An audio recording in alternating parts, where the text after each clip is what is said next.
riwayatkeun Kiai Hafiz kunyahna Ki Abu Nuaim anna Jibril atan nabiyya sanyana malaikat Jibril sumping ka Kangjeng Nabi Muhammad sallallahu alaihi wasallam faqala cek malaikat Jibril inna lillahi wa inna ilaihi raji'un.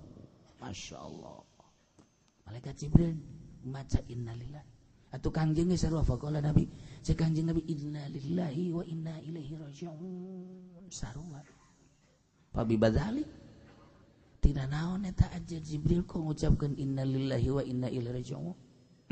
Cek malaikat Jibril inna ummataka satuftanu ba'daka bighalili zamanin min dahrika ghairi katsir sanyana umat anjeun bakal katarajangan fitnah anu gede sabada wafat anjeun bighalili zamanin min dahrik moal kembal deui ghairi katsir moal lila deui teu lila ti maot anjeun langsung fitnah-fitnah darata. Fakultu cek Kangjeng Nabi fitnatu kufrin au fitnatu dalalin fitnah kufur ke jelema kalupur deui atawa salah lasar deui. Bagala cek malaikat Jibril kullu dzalik sayakunu kitu bisa terjadi. Jelema kembali ka kufur, jelema salah lasar deui. Ih. Fakultu cek Kangjeng Nabi min aina tibana fitnah eta wa inna ma fihi kitabullah taala. Pan umat teh aya kitab Al-Qur'anul Karim meureun dibaraca disampaikan kok timbul fitnah kufur jeung dolal sih.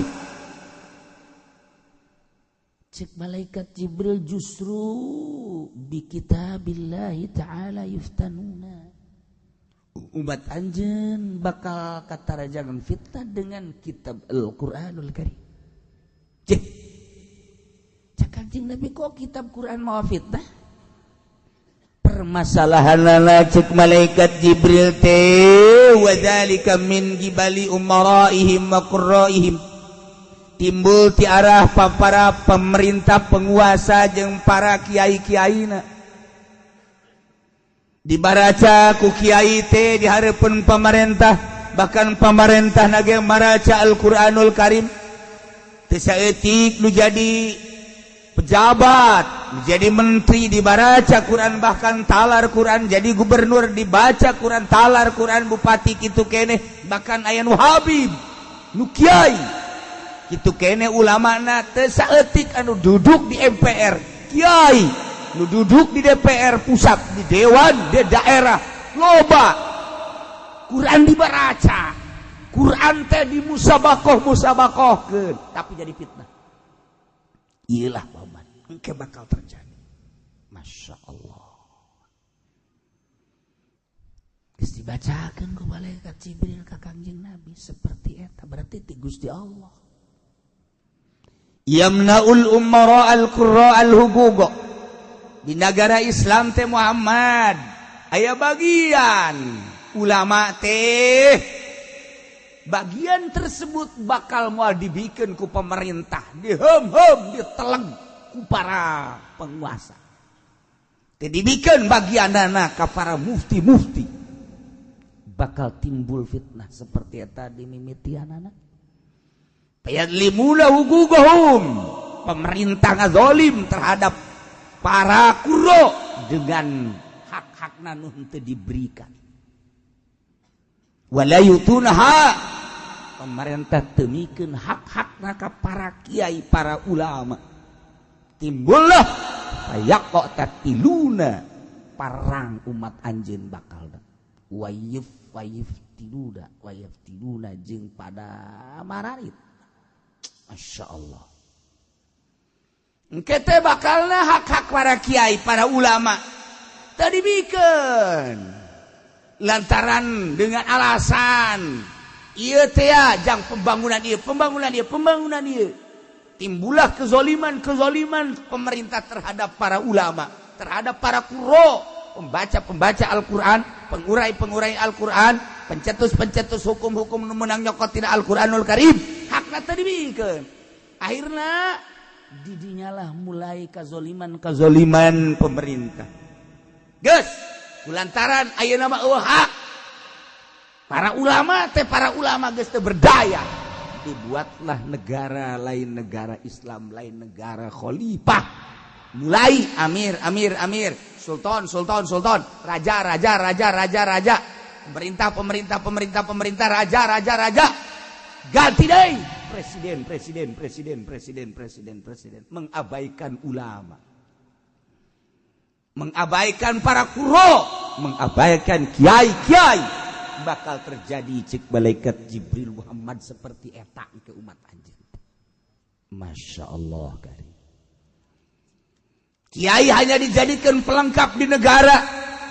Mungkin aya di depan, mungkin aya di mui.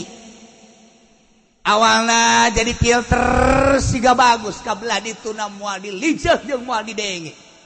Ulama geus teu saeutik-eutik acan didenge ku para pemerintah. Misah bahkan dek dibubarkeun ke lembaga-lembaga keagamaan anu pertalian jeung agama Islam. Bakal terjadi Muhammad seperti eta. Engke pemerintah teh geus teu hayangeun dibarengan ku ulama. Usulan-usulan ulama naon bae nu diusulkeun ku ulama dijawab dengan senyum yang tidak berarti. Bakal terjadi Muhammad seperti eta di kaum anjeun. Dibaracang ke Quran teh ku umat, dibaracang ke ku kaum, dibaraca ke ku rakyat, tetapi jangan sekali-sekali cek pemerintah mengusulkan hukum-hukum yang keluar dari Al-Quranul Karim. Kami geus boga urusan tentang negara, maneh bae. Geus urusan antara Quran jeung negara. Bakal terjadi seperti eta Muhammad. Inna lillahi wa inna ilaihi raji'un. Masya Allah karim. Geus dibejaan. Wa yatba'ul qurra wa huwa al-umara. Aya ge nu milu jeung pamarentah kiai teh. Baik kiai anu aya di politik maupun kiai nu aya di organisasi ataupun kiai-kiai nu perorangan nuturkeun ka pamarentah. Wa yasma'ul qurra wa huwa al-ubara, hanya untuk melanjutkan kahayang-kahayang pamarentah doang. Aing teh boga rencana kieu dukung ku sia, dalilan ku sia. Aing teh hayang kieu dukung ku sia, dalilan ku sia. Aing nuturkeun ka sia make heula, sia kudu nuturkeun ka aing. Nu batak teu saeutik kiai, boh di politik, di partai atau di organisasi atau perorangan, neangan dalil-dalil jaga dukung kelacutan pamarentah bakal terjadi Muhammad. Ya Allah ya Rabbi. Fayamudunahum fil ghayyi. Kiai-kiai nu di partai, kiai-kiai nu di organisasi, kiai-kiai nu perorangan nu nuturkeun ke pamarentah selalu nulungan kepada pemerintah fil ghayyi dina kalacutan pamarentah. Geus moal bisa dinasehatan ke teh pemerintah Muhammad jaga di akhir zaman. Kiai-kiai pamarentah nu nuturkeun ke pemerintah teh lain kita nganasehatan pemerintah, kita milu kanyana didukung ku para kiai-kiai kalacutan teh. Minta dukungan terhadap kiai Quran dengan sekadar dibaca tapi lain kita dipraktekeun di negara seperti eta Muhammad. Inna lillahi wa inna ilaihi raji'un. Masya Allah kan. Teureun-eureun kiai teh dibawa ketika pemerintah ngabogaan pamaksudan. Hayang jadi presiden, kiai dikondisikan. Hayang jadi menteri, kiai dikondisikan. Hayang jadi gubernur, kiai dikondisikan. Hayang jadi bupati, kiai dikondisikan. Hayang jadi lurah, kiai dikondisikan. Kiai teh bakal jadi kekesen doang Muhammad. Inna lillahi wa inna ilaihi raji'un. Seperti etalah Muhammad bakal terjadi. Kakufuran titah didukung ku kiai. Kasasaran kita didukung ku kiai, pemabokan kita didukung ku kiai, perjudian kita didukung ku kiai, perzinaan kita didukung ku kiai. Dibungkus rapih bakalna Muhammad engke pamarentah teh kadzaliman, kacalacutan, kabuang kawarahan pemerintahan teh bakal dibungkus engke di luarna kiai-kiai. Innalillahi wa inna ilaihi raji'un. Cek malaikat Jibril bakal terjadi seperti eta. Masya Allah karim. Gitulah Muhammad. Haju sumala yuk sirun teu areureun deui terus bae. sekedar kamangpaatan duniawi hayang dijieunkeun masjid, sekedar kamangpaatan duniawi hayang dijieunkeun musholla, sekedar kamangpaatan duniawi hayang dijieunkeun majelis ta'lim, sekedar kamangpaatan dunia hayang dipanggieunkeun sarana-sarana pondok pesantren, sekedar kamangpaatan duniawi hayang dipanggieunkeun mobil, padahal mobil teh imah teh majelis teh lenyap ketika aya gempa, beres ketika aya angin, selesai ketika aya tsunami. Kabong broy ku model koskara itu, keyakinannya nama justru dipaling ku para pemerintah itu malaikat Jibril. Bakal terjadi seperti itu. Inna lillahi wa inna ilaihi raji'un. Cakang jeung satu riwayat warwal Bazzar faqultu ya Jibril, cek balik cekang jeung Nabi Jibril, pakai payaslam mayaslam kumaha atuh jelema nu hayang salamet nyalametkeun diri nang ke saat eta kumaha? Lamun geus acak-acakan antara Umar jeung ulama, lamun geus acak-acakan Al-Qur'anul Karim geus teu dilingse di nagara, geus kakacauan teh peperangan teh saling isu dan lain sebagainya, ieu bakal terjadi fayaqtatiluna. Ieu bakal terjadi peperangan teh. Ieu nu hayang salamet kumaha cek Kangjeng Nabi ya Jibril. Pagola cek malaikat Jibril bil kaffi was-sabri. Dengan Bismillahirrahmanirrahim. Para renang talalentrem eueuh deui harepan hirup teh ngan saukur nungguan paeh doang. Umur teh geus diatur, napas geus dibatas, geus aya notana bakalna urang teh 30 tahun, 40 tahun, 50 tahun. Eusian tadi jero umur eta ku ibadah ka Gusti Allah Subhanahu wa taala. Insyaallah mantap lamun geus kolot masih kene adur-aduran kene bae kabita kuno lenggih kene kabita ku putihna urang lampu kabita ku gitekna urang Karawa eta mah kolot geus kudu istighfar lagi istighfar ya aya naon di awak aing iki amat batur mah geus di masjid bae batur mah geus gaji bae peuting geus hudang bae Aisyah awak jadi hitung-hitung umur geus 60 tahun geus deukeut ka hareup ieu teh lamun umur galib 63 3 tahun deui 3 tahun deui mun pake ibadah nambalan anu baheula sanancan sampurna tamantak daon sadar diri urang insyaallah ieu mah adur-aduran keneh bae ai nu ngora-oraman keur mujihna bener-bener jiwa muda jiwa nu semangat segala rupa ini geus kolot mah geus kudu loba ngiringkeun nu maot asal nguburkeun milu neuleukeun ka dinya teh neuleukeun go aing mun paeh kos kitu berarti ieu nu paeh umurna sabaraha budak ieu 55 aing 60 aing ngahiri ku heulaan sia sih kahayang aing mah tuh aing teh heula eueuh tapi nu ngahiri kos kitu malah alhamdulillah kulo diberekeun panjang umur padahal ngadu kotok bae alhamdulillah kana mun pake ibadah onang alhamdulillah ibatur Gusti heula babaturan kula geus kula mah pandai masyaallah alhamdulillah dibere modal keneh jang ngalobakeun ibadah deureuh sama kitu ieu masih alhamdulillahirabbil alamin padahal salat teu naon teu main gapleh terus bae ya Allah ya kita sadar urang mah sakieu mah alhamdulillahirabbil alamin. Ieu surat Al-Anfal termasuk surat Madaniyah diturunkeunana sabada hijrah kecuali ayat wa idzam kurubika 7 ayat eta mah famakiyatun bangsa Mekah istilah-istilah tafsir aya madaniyah, aya makiyah, aya hukmiyah, aya tahliliyah.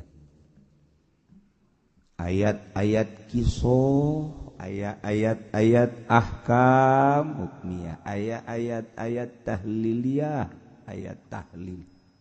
Ayat tahlil teh ayat-ayat dupat tali jeung ruhani. Jadi kudu apal istilah-istilah. Kemudian di samping engke penguraian makna teu meunang sagawaya sebab Al-Qur'an mah kalamullah. Eueuh nu mampu nguraikeun kalam Allah kecuali rasulna.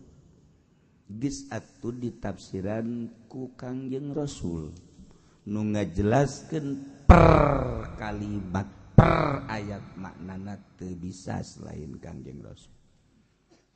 Jadi kumaha ceuk Kangjeng nu mentak ayat tersebut teh diuraikeunana ku Kangjeng kumaha? Setelah Kangjeng ngauraikeun moal aya nu mampu nguraikeun bahasa Kangjeng sebab Kangjeng mah jawamiul kalim. Hanya para sahabat-sahabat.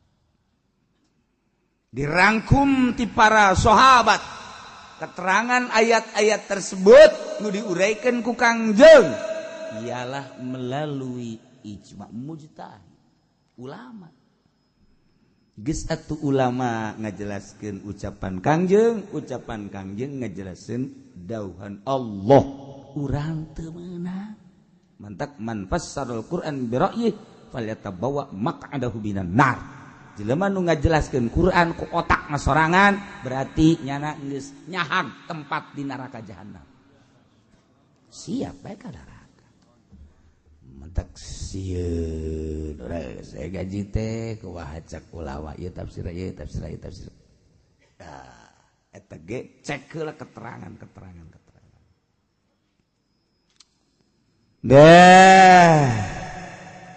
Lamma ikhtalafal muslimuna fi ghanaimi badari. Setelah selesai perang Badar, Masya Allah, lamun urang nyaritakeun Badar, hawa Islam luhur, napas Islam gede, al Islamu ya'lu wa la yu'la alaih. Saeutikan di Badar tapi menang. Ilah Badar, tak aya be sholawat Badar. Teu sambarangan. Yen sholawat Badar teh lantaran meunang ti keterangan saha jelema nu mencintai sahabat Badar sarua jeung mencintai kula ceuk Kangjeng Nabi. Mencintai kula syafaat jaga di yaumul kiamah. Mentak syafaat salat Badar waduh lain leutik-leutik tanagana gede. Nah, beres perang, gunimah teh kapanumpu karena menang perang. Jarahan-jarahan perang, harta-harta rampasan perang, ia diboyong ku muslimin. Maka pacekcok antara kaum muda dan kaum tua. Sebab dalam peperangan Badar sangat indah. Keindahanana kaum-kaum muda berangkat ke medan. Kaum tua menunggu di bawah bendera. Maksudnya ketika teter kaum-kaum muda, maka disusullah oleh kaum tua. Saencan kaum tua berangkat menyusul ke medan laga. Masih siap nyana di bawah bendera. Ternyata perang telah dimenangkan oleh kaum muda. Maka di dia cek kaum muda, rampasan perang teh geus bae jang kami sebagai kaum muda pelaksana perang anu sakitu dahsyatna, ya kaum tua mah teu milu perang. Cek kaum tua ulah sok ngomong kitu maneh. Kapan maneh teh nangadidik kami maneh berangkat ke medan laga lain samaneh-manehana unggul. Kami kapan siap? Lamun maneh eleh balik, kan kami nu berangkat. Waduh, tidak pacekcok iyalah. Maka dirangkum ku Kangjeng. Mesti kudu kumaha teu bisa mutuskeun Kangjeng. Neuleuh ka para pemuda lantaran pemuda nu malaksanakeun perang, bener. Neuleuh kaum tua lantaran encan perang nggih, manehanana siap tempur ketika kaum muda teter, maka kaum tua lah nu bakal berangkat. Sangat bener. Tapi kan Kangjeng Nabi henteu bisa langsung mutuskeun lain cara urang. Nunggu wahyu ti Gusti Allah. Masya Allah karim. Mantaklah maktalafal muslimuna, ketika pacekcok para muslimun piguna imi badarin mengenai tentang gonimah perang Badar. Faqala subban, cek kaum muda hialana li anna basanal qital. Ieu mah geus bae la gonimah teh ulah dibagikeun ka seluruhna. Jang kami bae kaum muda lantaran li anna basanal qital, kami anu maju di medan laga. Wa qala suyud, cek para kaum sepuh, kunaridaan lakum tatarayatipan kami tengah bantu jadi tameng germarane kabeh di handapan bendera walawin kasabtum lafitum, lamun maneh mundur niscaya kami anu bakal berangkat, kami minta tulung ka kami berangkat geus pala tastasiru biha ulah osok sangeuna-ngeunana mementingkeun diri sorangan. Gonimah teh hayang maneh bae heula. Kangjeng teu bisa mutuskeun, telila malaikat Jibril turun nazala yas'alunaka 'anil anfal.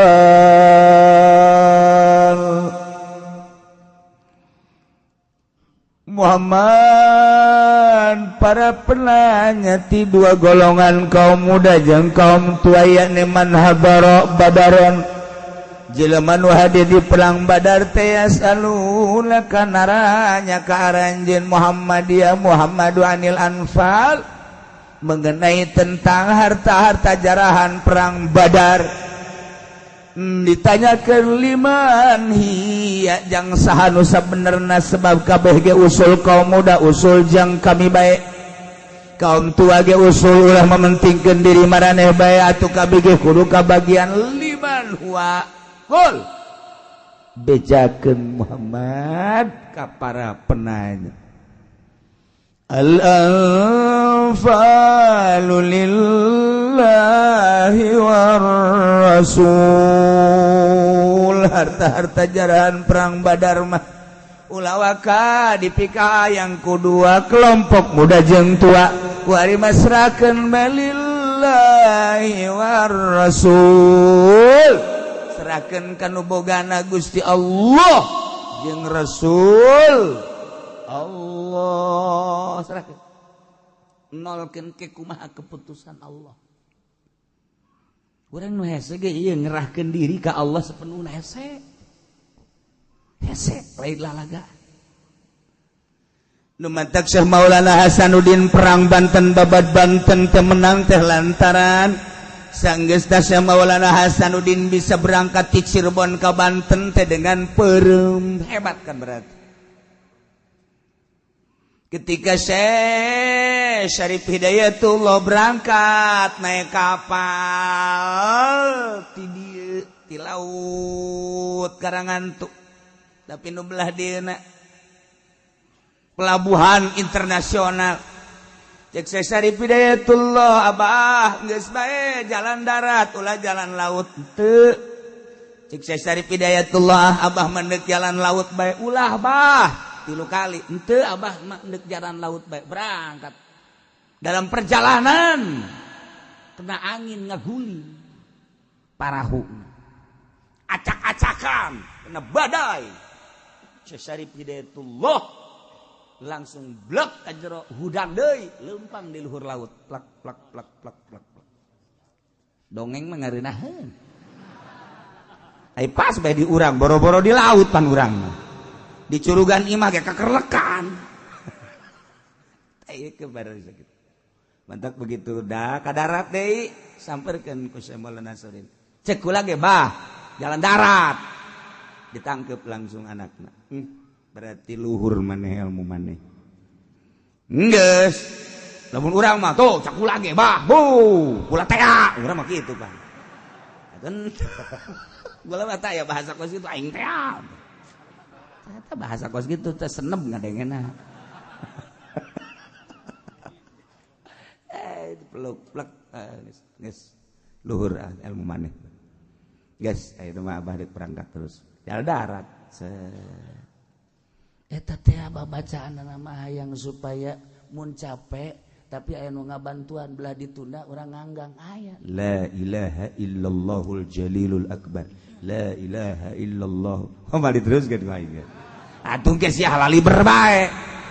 Terus dipake ka Mekah mun pake ka Bali. Aduh, bahaya. Wal bikin baik-baik. Lain wiridna pasrah dirina nu hese. Ketika datang ke Banten ternyata nu ngageugeuf Banten teh Masya Allah radikal Banten Hindu maka Syekh Maulana Hasanuddin titah tapak di batu gigihna ieu teh lain apaana naon tapak teh pasrah diri kade maneh ulah aya patula patali di hati teh lamun maneh aya keneh ta'aluk urusan dunia moal menang maneh perang di mana bae jeung saha bae oge hiji lepaskeun ketika geus bisa dilepaskeun bakal nulungan eta bisa pake perbantuan hiji cai ulah diakus sebab cai aya nu bogana nu Allah batu ulah diakus sebab batu aya nu bogana nu Allah taneuh ulah diakus sebab taneuh aya nu bogana nu Allah tangkal kayu ulah diakus sebab kayu aya nu bogana nu Allah angin ulah diakus sebab angin aya nu bogana nu Allah hewan-hewan ulah aya nu diakus sebab hewan-hewan kabeh ge nu Allah kareugit-reungit ulah diaku sebab aya nu bogana nu Allah ketika datang lain sadatang-datangna ka maneh reungit hiber nempel di pipi maneh lain nang reungit tapi nang nu bogana orai datang sing hade ulah dikeplik ulah dikumaha cenah paeh ku nu bogana inget ieu kabeh nu bogana mau datang calangap ulah sieun sebab leumpangna mau calangapna mau lain nang mau nang nu bogana sia diuk di dieu lain asa maneh tapi nang nu bogana dek tamat beres pan eta tapak kitu mah hese pan ai urang mata padihandapeun cangkal caringin teh hayang nomor wah weh kaluar wah weh mah jaman baheula zaman si eta bandar nanyana pakong urang mah cara teh kitu ieu lain lepaskeun Masya Allah karim cirina cek Maulana Syekh Maulana Hasanuddin cirina lamun maneh geus bisa diuk di batu nu kumaneh batu didiukan bisa nganggang eta lah cirina bahwa maneh tamat ketika maneh tamat bawa batu jingjing ku maneh ka Banten tenang Syekh Maulana Hasanuddin sebab atuh tapat teh aya guruna geus atuh lamun aya guruna makan tenang sakumaha para wali-wali Allah Sunan Kalijaga tapak aya guruna Sunan Bonang Raden Makdum anak Sabandi atuh kan aya guruna Syekh Syarif Hidayatullah tapak aya guruna geus urang atuh ulah satapa-tapa urang aya guruna mah tapa ye di kuburan 40 beuting aing tapa bae tapi kahayang sorangan mulai cet aya orai dah orai nu Allah ieu aing nu Allah tapi kan eueuh guruna urang orai datang set ka dieu dah aya nu Allah ieu pacok plek eueuh hiji mata waduh saya kira teh hasil tapa mata hiji sebab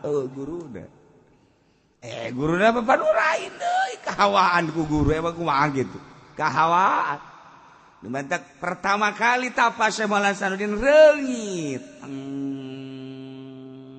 Plak. Urang bae salat pan reungit tadi gitu. Magrib. Aju bae urang mah. Aju ka suku. Aju lain Siratal Mustaqim reungit goblok cek urang teh. Oscar itu salat urang.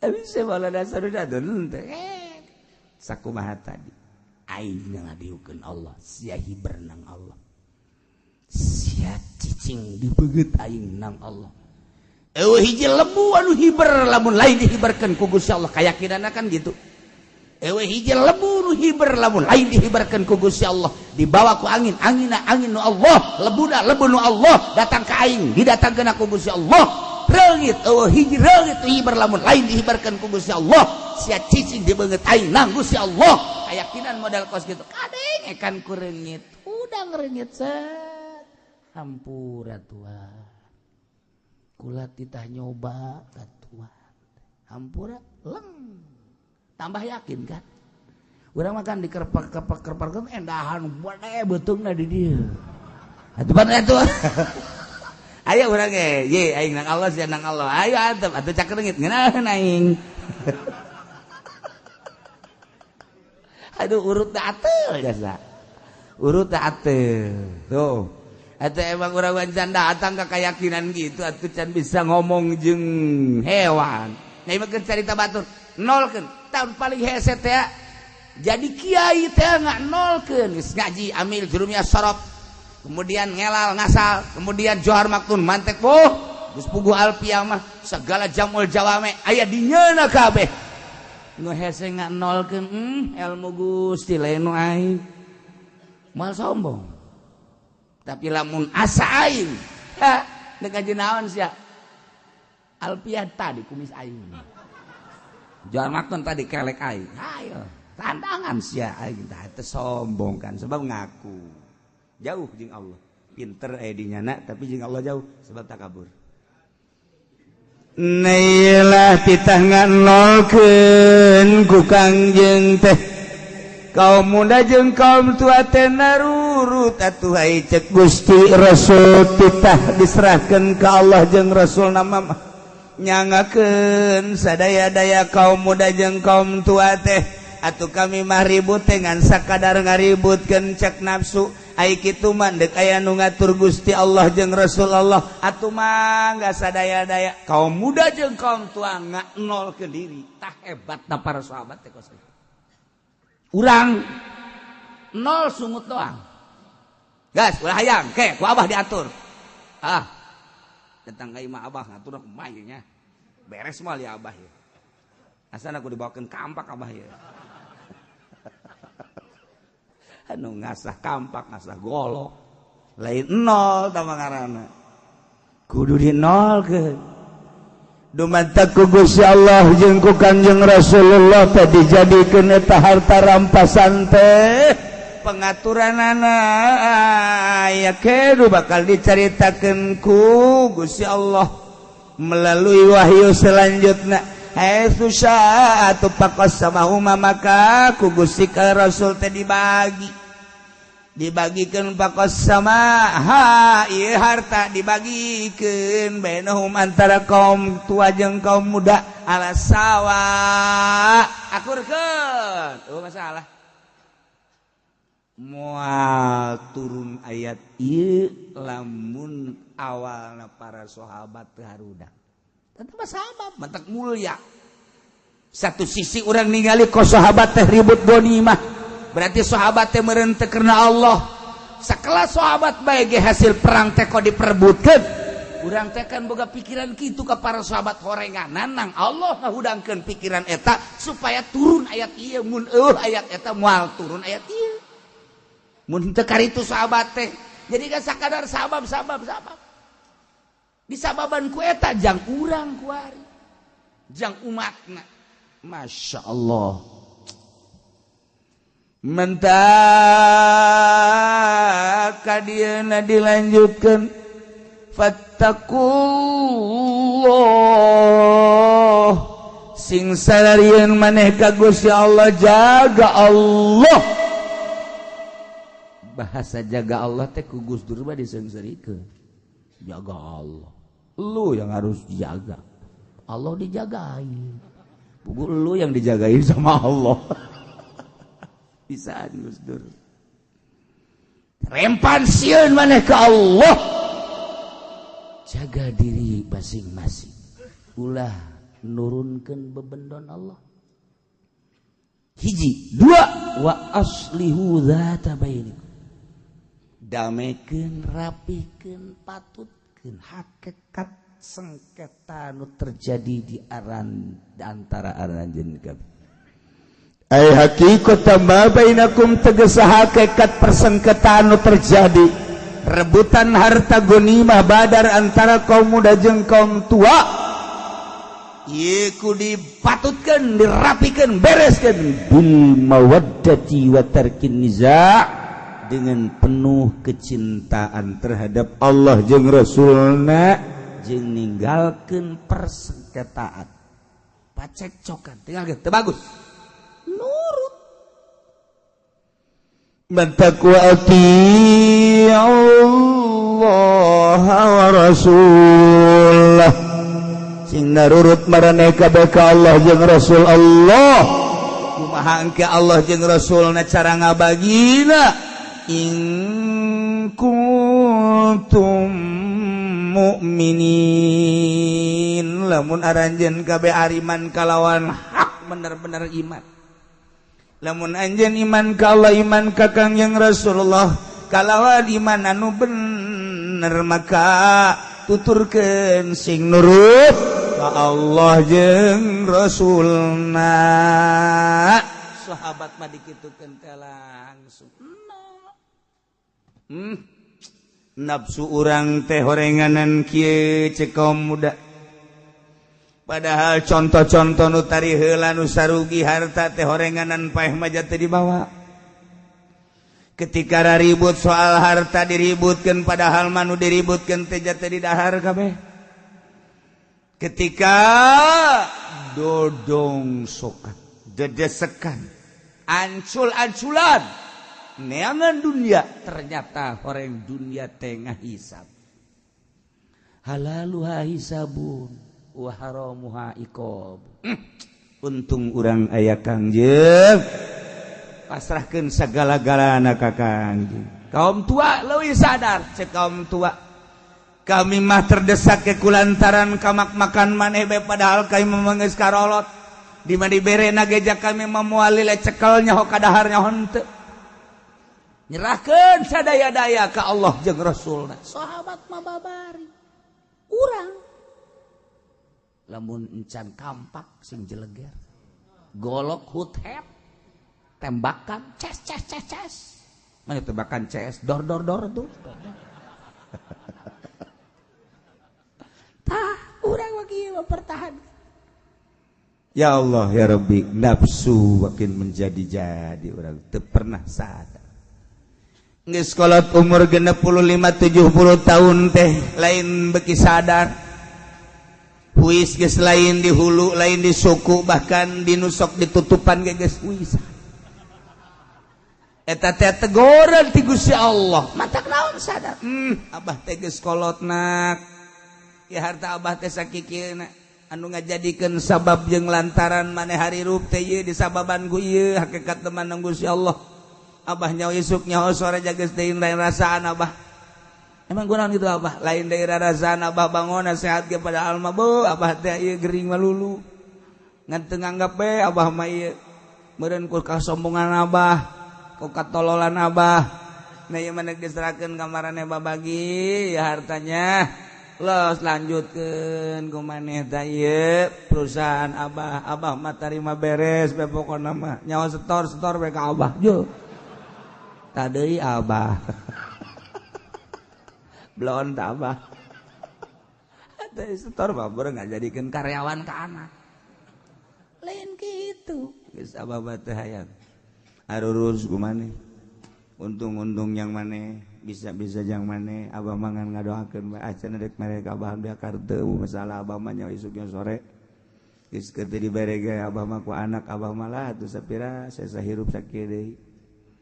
Guys, cek perhitungan Abah moal kebal deui sebab ceuli geus dikurangan ku Allah dedengianana irung gitu kene. Geus curcor Abah mah ieu teh. Mata gitu kene dedeuleuan geus lain deui, leumpang teu meunang nanjak saeutik kaju eungap bae. Aya mah masih age geus kebal tadi garap ku Abah. Bah ulah ngomong gitu atuh bah. Abah geus teu kuat tanjak Abah. Hai kuduna mah nurut gitu masyaallah. Ya urang masih mak keneh. In kuntum mu'minin mun maraneh kabeh jadi jelema nu mukmin kalawan bener mukminna. Nu kumaha ari mukmin nu bener? Mukmin sejati nu kumaha? Ieu nu bakal dicaritakeun mukmin sejati teh ieu. Innamal mu'minuna alladzina idza dzukirallah wallahu alam bimuradi. Wallahu alam bissawab. Bismillahirrahmanirrahim. Babu asbabil fitani wal mihani wal bala'i. Tawi iki kusuji babala tetap ing dalam mertalakeun pirang-pirang sabab pirang-pirang fitnah lan pirang-pirang cocob wal bala'i tegese cocob. Rawal Hafiz Abu Nuaim ngariwayatkeun sapa Kiai Hafiz kunahe Ki Abu Nuaim anna Jibril isatuhuna malaikat Jibril ata ikut teka iya Jibril anna Jibril isatuhuna malaikat Jibril ata ikut teka ya malaikat Jibril an-nabiyya ingkang jeung Nabi sallallahu alaihi wasallam faqala maka ngucap ya Jibril inna lillahi wa inna ilaihi raji'un. Satuhune ingsun sadaya iku tetep milik Allah wa inna ilaihi lan satune ingsun sadaya ilaihi maring Allah balaka raji'un iku kang babalik. Faqala Nabi maka ngucap sapa Kangjeng Nabi sallallahu alaihi wasallam inna lillahi wa inna ilaihi raji'un. Fa mimma dzalik maka iku saking apa utai mangkono inna lillahi wa inna ilaihi raji'un. Faqala maka ngucap ya Jibril inda ummataka satuftanu ba'daka bigolili zamanin min dahrika ghairi kathiri. Insatuhune umat sirah Muhammad iku besok bakal den fitnah ya ummatak ba'daka ing dalam sahusane wafat sirah kalawan setitik masa kan tetep saking masa sirah tur kang ora akeh.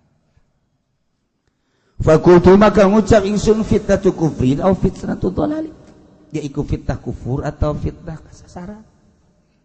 Bagola maka ngucap ya Jibril kullu zalik sayakunu taisa kabeh mangkono kufrin dan dolal iku besok bakal aneh zalik.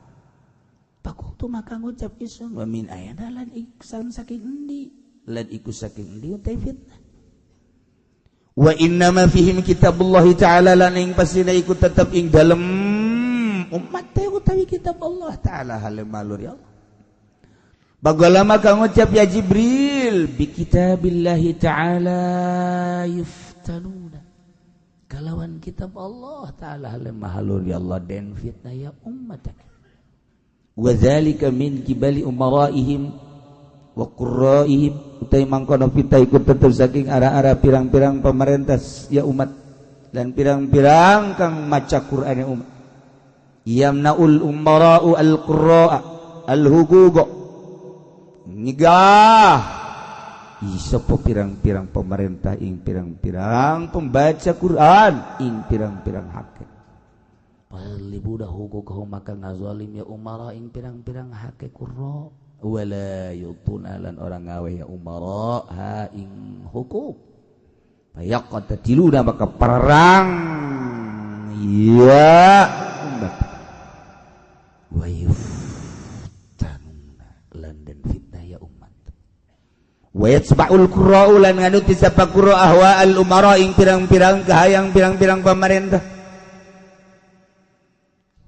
yamudunahum maka nuluwi ya qurra'hum ing umara ilal ghayyi maring latu summa la yuqsirun kari-kari olah nyendekakan ieu umara lan qurra.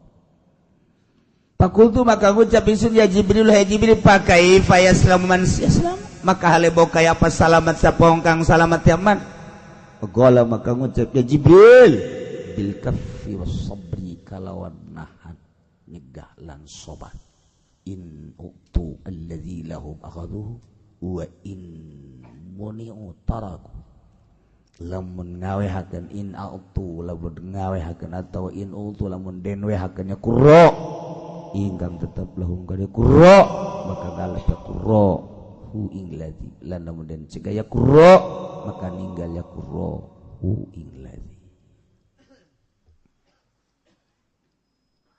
Hiji bab rek nyaritakeun tentang sabab-sababna fitnah berbagai fitnah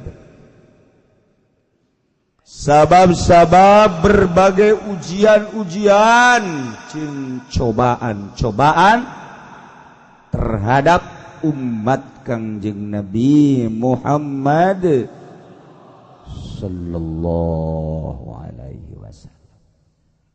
Numandak kitab ieu mas dibaraca terus ku para ulama. Gus Dur teh paling hobi maca kitab teh dua, hiji Hikam, dua ieu Qurtubi. Nya nama okos talar maca. Jeung ulama-ulama nu lain resep pisan maca kitab teh Ihya, Hikam, Qurtubi. Sebab nimbulkeun ketenangan jeung kayakinan. Geus teruji kitab nu eta mah Ihya, Hikam teruji. Nimbulkeun kayakinan jeung ngaleungitkeun karicuhan, nimbulkeun ketenangan. Mun teu boga bagian dibere resep ka Ihya, embung asa ditakolan bae. Ka aing deui. Aing kitu carekan, aing kieu dicarekan. Apa kiaina apa kitabna sih?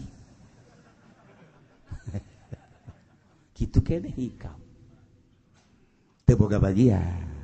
Yes, tah ngaji mah. Atuh aing ngaji embung ditakolan mah ulah ngaji iya. Sapinah. Tenang, sapinatun naja. Perahu keselamatan. Woi, naik perahu bae atuh sia ka ditu. Ialah Qurtubi.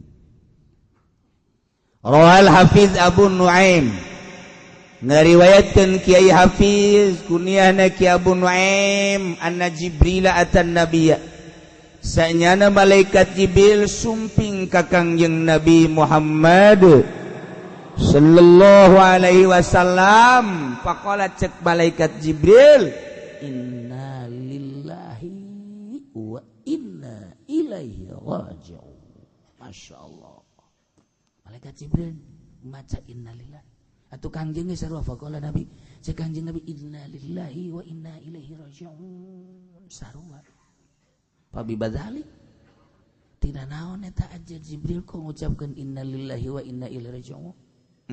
Cek malaikat Jibril inna ummataka satuftanu ba'daka bighalili zamanin min dahrika ghairi katsir. Saenyana umat anjeun bakal katarajangan fitnah anu gede sabada wafat anjeun bighalili zamanin min dahrik moal kembal deui. Ghairi katsir moal lila deui teu lila ti maot anjeun langsung fitnah-fitnah daratan. Fakultu cek Kangjeng Nabi fitnatu kufrin au fitnatu dalalin. Fitnah kufur ke jelema kalupur deui atawa salalasar deui. Bagala cek malaikat Jibril kullu dzalik sayakunu kitu bisa terjadi. Jelema kembali ka kufur, jelema salalasar deui. Ih. Fakultu cek Kangjeng Nabi min aina tibana fitnah eta wa inna ma fihi kitabullah taala. pan umat teh aya kitab Al-Qur'anul Karim meureun dibaraca disampaikan kok timbul fitnah kufur jeung dolal sih. Cek malaikat Jibril justru bi kitabillahi ta'ala yuftanuna. Umat anjeun bakal katarajangan fitnah dengan kitab Al-Qur'anul Karim. Cek Kanjeng Nabi kok kitab Quran mau fitnah? Permasalahanana cek malaikat Jibril teh wa dzalika min gibali umaraihim wa qurraihim, timbul ti arah para pemerintah penguasa jeung para kiai-kiaina. Dibaraca ku kiai teh di hareupeun pemerintah, bahkan pemerintah nage maraca Al-Qur'anul Karim. Teu saeutik nu jadi pejabat, jadi menteri dibaraca Quran, bahkan talar Quran, jadi gubernur dibaca Quran, talar Quran, bupati kitu kene, bahkan aya nu habib nu kiai kitu kene ulamana. Teu saeutik anu duduk di MPR kiai, nu duduk di DPR pusat, di dewan, di daerah, loba Quran dibaraca, Quran teh dimusabakohkeun, tapi jadi fitnah. Iyalah paman, engke bakal terjadi. Masya Allah. Geus dibacakeun ku malaikat Jibril ka Kangjeng Nabi seperti eta, berarti ti Gusti Allah. Yamnaul umara al-qurra al-huquq. Di negara Islam teh Muhammad aya bagian ulama teh, bagian tersebut bakal moal dibikeun ku pemerintah, dihem-hem, diteleng ku para penguasa. Teu dibikeun bagianana ka para mufti-mufti. Bakal timbul fitnah seperti eta di mimitianana. Fayadlimuna huquqahum, pemerintah ngazolim terhadap para qurra dengan hak-hakna nu teu diberikan. Wala yutunaha, pemerintah temikeun hak-hakna ka para kiai, para ulama. Timbullah fayaqtatiluna, parang umat anjeun bakal wayaftiluna jeung pada mararit. Masya Allah. Engke teh bakalna hak-hak para kiai, para ulama tadi bikeun lantaran dengan alasan ieu teh jang pembangunan ieu timbullah kezaliman pemerintah terhadap para ulama, terhadap para qurra, pembaca Al-Qur'an, pengurai Al-Qur'an, pencetus hukum-hukum nu meunang nyokot tina Al-Qur'anul Karim, hakna teh dibikeun. Akhirna didinyalah mulai kezaliman pemerintah. Geus kulantaran ayeuna mah hak para ulama geus teu berdaya, dibuatlah negara lain, negara Islam lain, negara khalifah, mulai amir, sultan, raja, pemerintah, raja, ganti deui presiden, mengabaikan ulama, mengabaikan para qurra, mengabaikan kiai, bakal terjadi cek malaikat Jibril Muhammad seperti eta ke umat anjeun. Masya Allah karim. Kiai hanya dijadikan pelengkap di negara, mungkin aya di depan, mungkin aya di mui. Awalna jadi filter siga bagus, kabelah dituna moal dilijeh jeung moal didenge. Ulama geus teu saeutik-eutik acan didenge ku para pemerintah, misah, bahkan dek dibubarkeun ke lembaga-lembaga keagamaan anu pertalian jeung agama Islam. Bakal terjadi Muhammad seperti eta. Engke pemerintah teh geus teu hayangeun dibarengan ku ulama. Usulan-usulan ulama naon bae nu diusulkeun ku ulama dijawab dengan senyum yang tidak berarti. Bakal terjadi Muhammad seperti eta di kaum anjeun.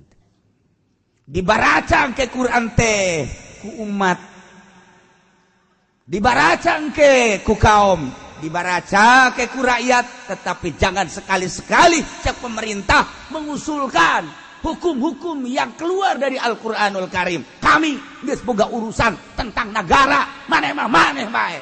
Geus urusan antara Quran jeung negara. Bakal terjadi seperti eta Muhammad. Innalillahi wa inna ilaihi raji'un. Masyaallah kali. Geus dibejaan. Wa yatfa'ul qurra wa huwa al-umara aya ge nu milu jeung pamarentah kiai teh. Baik kiai anu aya di politik maupun kiai nu aya di organisasi ataupun kiai-kiai nu perorangan nuturkeun ka pamarentah wa yatfa'ul qurra wa huwa al-umara hanya untuk melanjutkan kahayang-kahayang pamarentah doang. Aing teh boga rencana kieu dukung ku sia, dalilan ku sia. Aing teh hayang kieu dukung ku sia, dalilan ku sia. Aing nuturkeun ka sia make heula, sia kudu nuturkeun ka aing. Nu batak teh saeutik kiai, boh di politik, di partai atau di organisasi atau perorangan, leangan dalil-dalil jaga dukung kelacutan pamarentah bakal terjadi Muhammad. Ya Allah ya Rabbi. Fayamudunahum fil ghayyi. Kiai-kiai nu di partai, kiai-kiai nu di organisasi, kiai-kiai nu perorangan nuturkeun ke pemerintah selalu nulungan kepada pemerintah fil ghayyi dina kalacutan pemerintah. Geus moal bisa dinasehatan ke teh pemerintah Muhammad jaga di akhir zaman. Kiai-kiai pemerintah nuturkeun ke pemerintah teh lain kita nganasehatan pemerintah. Kita milu kanyana didukung ku para kiai-kiai kalacutan teh. Minta dukungan terhadap kiai Quran dengan sakadar dibaca tapi lain kita dipraktekeun di negara seperti eta Muhammad. Innalillahi wa inna ilaihi raji'un. Masyaallah kan.